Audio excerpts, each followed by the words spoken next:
या देवी सर्वभूतेषु शक्ति रूपेण संस्थिता, यानी जो देवी सब प्राणियों में शक्ति रूप में स्थापित हैं, उनको नमस्कार। आज भारत की संसद में लोकसभा के भीतर उस बिल को पास करके देश की नारी शक्ति को नमस्कार किया गया, जिसका इंतजार 1996 से होता आया। आप आज तक पर आज देखेंगे कि देश में 27 साल से कैसे एक बिल आता रहा, नाम भी किसी ने नहीं बदला, महिला आरक्षण बिल ही कहा। 27 साल बाद लोकसभा में कल महिला आरक्षण बिल नारी शक्ति वंदन अधिनियम के नाम से पेश हुआ और आज भारत की नारी को लोकसभा और विधानसभाओं में 1/3 आरक्षण की शक्ति देने वाला बिल लोकसभा से पहली बार पास हो गया।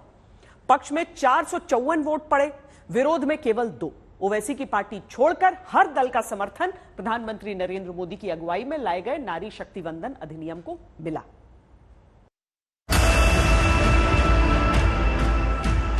जब आंखों में अरमान लिया, नारी शक्ति वंदन अधिनियम, इसके माध्यम से हमारा लोकतंत्र और मजबूत होगा।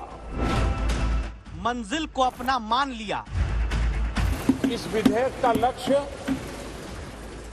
लोकसभा और विधानसभाओं में महिलाओं की भागीदारी का विस्तार करने का है। क्या मुश्किल, क्या आसान। अब इसको हमने कानून बना करके हमारे देश की विकास यात्रा में नारी शक्ति की भागीदारी सुनिश्चित करने का।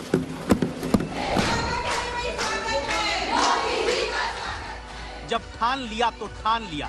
नारी शक्ति के सशक्तिकरण की दिशा में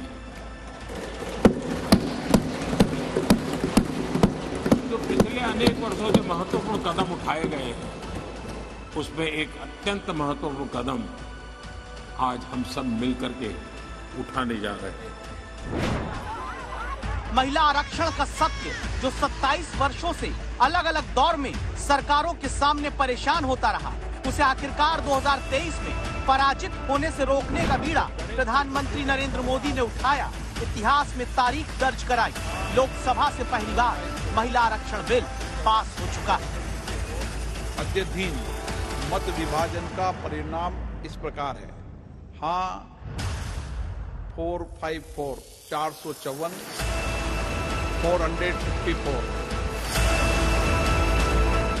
बिल पेश होने पर जो जश्न शुरू हुआ, वो उत्सव अब और आगे बढ़ेगा। बिल के नई संसद की दहलीज तक पहुंचने के बाद जो उत्सव शुरू हुआ, उसकी अब महोत्सव बनने की बारी आ गई।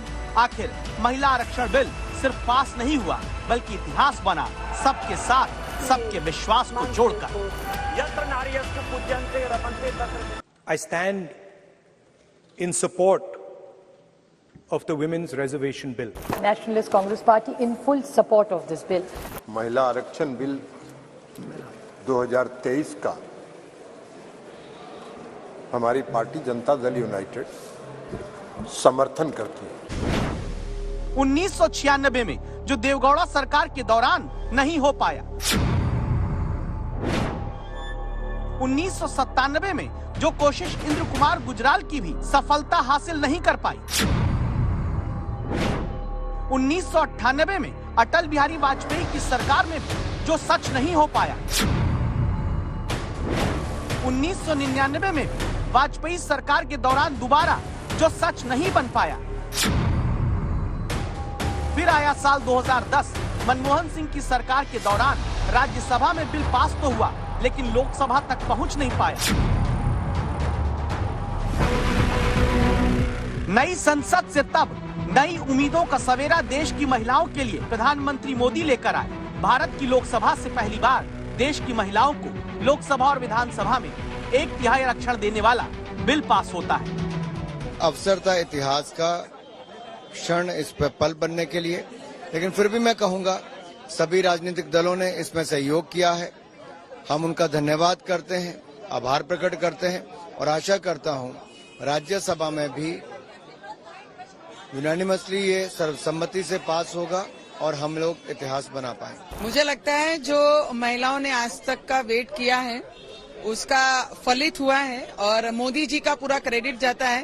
तो हमारे सिकंदर तो मोदी जी हैं ये देश की महिलाओं के लिए।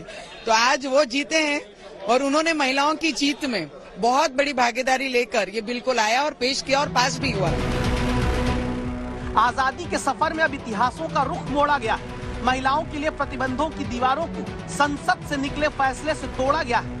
देश की आधी आबादी के जिस त्याग और तपस्या से वर्षों तक मुंह मोड़ा गया, वहाँ इतिहास रचकर भारत की नारी का असली शक्ति पूजन किया गया।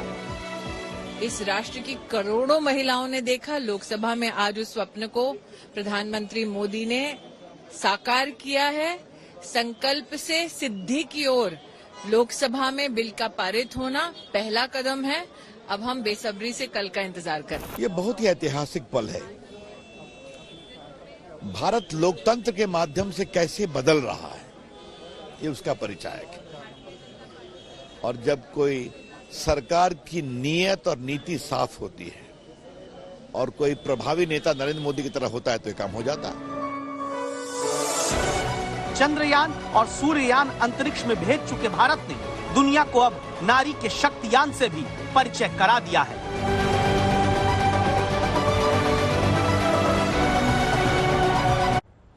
2010 में जब राज्यसभा में यूपीए सरकार के दौरान महिला आरक्षण बिल पास हुआ तो सियासत की मजबूरी थी, जिसकी वजह से यूपीए सरकार में लोकसभा में बिल पेश करने की हिम्मत नहीं कर पाई थी। वजह थी तब गठबंधन के साथियों का विरोध।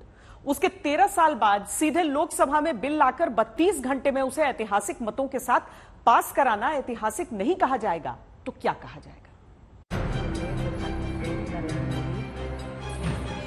भारतीय संसद जब हाथ में सत्ता की शक्ति को अपने भीतर निहित करते हुए रखने वाले राजदंड यानी सेंगोल को लेकर प्रधानमंत्री चले थे,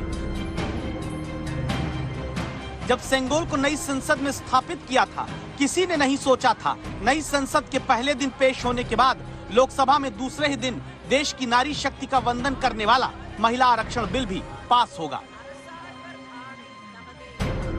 नहीं सोचा था बहुत से लोगों ने जब पुरानी संसद से नई संसद की तरफ कदम प्रधानमंत्री मोदी ने बढ़ाया था और कहा था, मैं सभी माताओं, बहनों, बेटियों को आश्वस्त करता हूं कि हम इस बिल को कानून बनाने के लिए संकल्पबद्ध है। मैं इस सदन में सभी साथियों से आग्रहपूर्वक निवेदन करता हूं और जब एक पावन शुरुआत हो रही है, पावक विचार हमारे सामने आया है, तो सर्वसम्मति से जब ये बिल कानून बनेगा तो उसकी ताकत अनेक गुना बढ़ जाएगी। इतिहास का एक कदम रचते हुए क्या हासिल होगा उसे समझ लीजिए। एक कदम बढ़ने के साथ लोकसभा में 543 में से 181 सांसद कम से कम महिलाएं होंगी। लोकसभा में अब एससी के लिए 84 सीटें जो पहले से रिजर्व हैं, उनमें 33% अनुसूचित जाति की महिलाएं होंगी। लोकसभा में एसटी वर्ग के लिए जो 47 सीट पहले से आरक्षित है, उनमें 33% हिस्सा आदिवासी महिलाओं का होगा। विधानसभाओं में देश की 1/3 विधायक अब महिलाएं होंगी।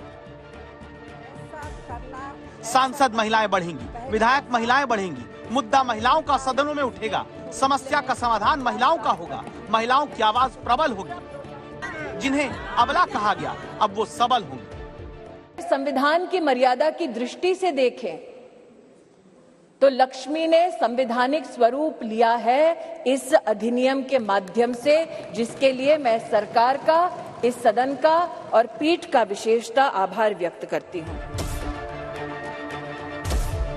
इतिहास बदलने के साथ क्या क्या बदलेगा? लोकसभा में जहां 14% महिला सांसद हैं, अब संख्या बढ़ेगी, 33% होगी। देश के किसी भी राज्य में अभी 15% से ज्यादा महिला विधायक नहीं, लेकिन बिल के कानून बनने के बाद ये संख्या भी 33% होगी। देश की 18 विधानसभा में जहां 10% से कम महिला विधायक हैं, वहां भी महिलाओं की संख्या कुल सीट की 1/3 तक पहुंचेगी। इस विधेयक का लक्ष्य लोकसभा और विधानसभाओं में महिलाओं की भागीदारी का विस्तार करने का है। नारी शक्ति बंधन अधिनियम, इसके माध्यम से हमारा लोकतंत्र और मजबूत होगा। रिसर्च कहती है कि जहां महिलाएं जनप्रतिनिधि होती हैं, वहां योजनाओं का लाभ ज्यादा जनता और नारी शक्ति तक पहुंचता है। आंकड़े कहते हैं कि महिला जनप्रतिनिधि के होने पर योजनाओं में भ्रष्टाचार की शंका कम होती है। भारत अब ऐसे कई शुभ समाचारों के बदलाव का साक्षी बन रहा है।